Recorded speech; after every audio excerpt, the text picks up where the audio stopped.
Do you often find yourself being taken advantage of? Perhaps you're often talked down to and treated as less than. Sometimes people can be harsh and judgmental, and you may feel as if they don't hold any respect for you.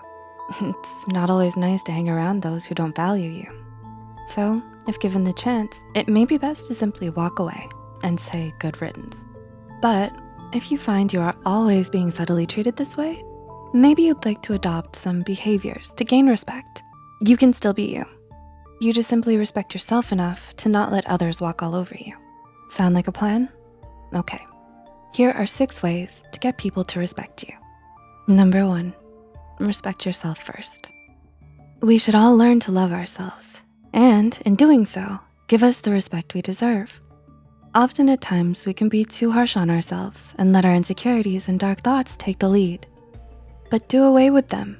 With a little practiced self-respect, you can be on your way to thinking higher of yourself and loving you in the process.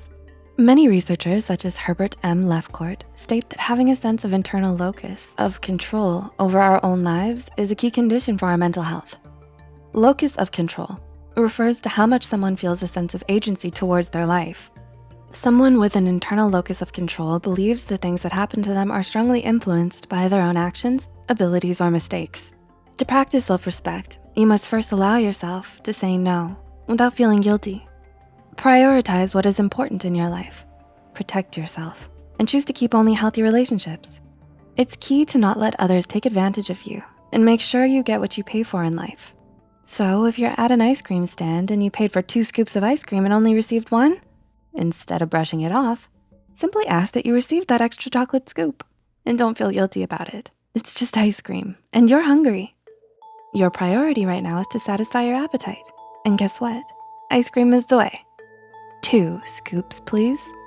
Furthermore, it's important to know you can create your own happiness, not just others.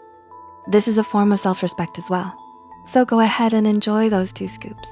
You respect yourself too much to not appreciate them. And you. Number 2, set clear boundaries. It's important to set boundaries for ourselves and others. Let's say your friend often comes over to your house for movie night.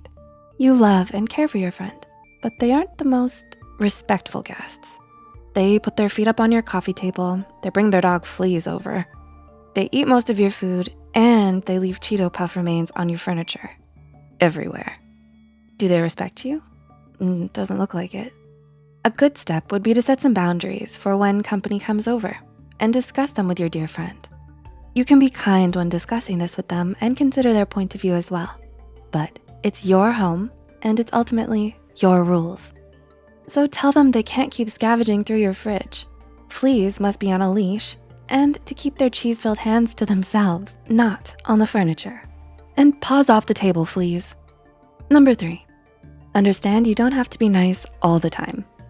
Who wouldn't want to be nice when they want to? But when you feel like you have to at the expense of your own happiness, it's not a good idea. Sadly, a lot of people think they can take advantage of those who are kind to them. This doesn't mean you have to stop being a good person. Just simply know when you must put yourself first. And also, don't feel guilty about it all the time. You may think that if you don't do every favor your friend asks of you, they might not like you anymore. But what kind of friend is that? You may feel guilty if you don't accept your friend's invitation to hang out every time. But you just got snuggled into a bubble bath. You'd just like to be alone tonight. Perhaps you don't allow yourself to not smile. So you throw on a contrived smile before you go out the door, even when you're having a bad day. As great as smiling feels, a forced smile can't always make you feel better. Allow yourself to admit you're having a bad day. You don't need to be in a certain mood for anyone. Allowing unnecessary guilt to take control can leave you associating these once happy actions with something forced and uncomfortable. Practice assuring yourself that if you allow yourself the guilt-free time to relax first, you'll only feel happier when the time comes to hang out with your friend next. Number 4, speak up. Many of us often have shy personalities, so doing all the talking during a group conversation may not be our thing. But just because you're shy doesn't mean you should let others interrupt you. If others often interrupt you or appear as if they aren't listening, there's some tricks you can use to make yourself heard. First, try saying the name of the person you're speaking to mid-conversation. Similar to the cocktail party effect, we will often have our attention pulled back to reality when our names are heard. such as when we're at a cocktail party and hear our name in the distance. You know how your music teacher would always say your name mid-sentence to regain your attention? We're doing the same thing here. Another trick is to often use hand gestures and give an equal amount of eye contact to everyone. Using hand gestures grabs attention and strongly conveys your message. Eye contact? If someone was looking into the depths of your soul, you'd be bound to notice. Just make sure you give everyone equal amounts of eye contact. Maybe no soul staring today. Number 5, don't over-apologize. Do you often find yourself apologizing for something that wasn't even your fault?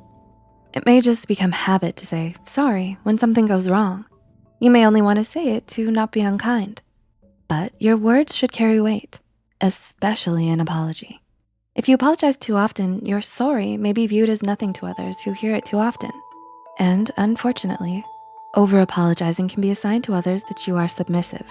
Sooner or later, they'll assume you'll be the one to take the blame, or that you're too nice to speak up if they walk all over you. Some common things we unnecessarily apologize for.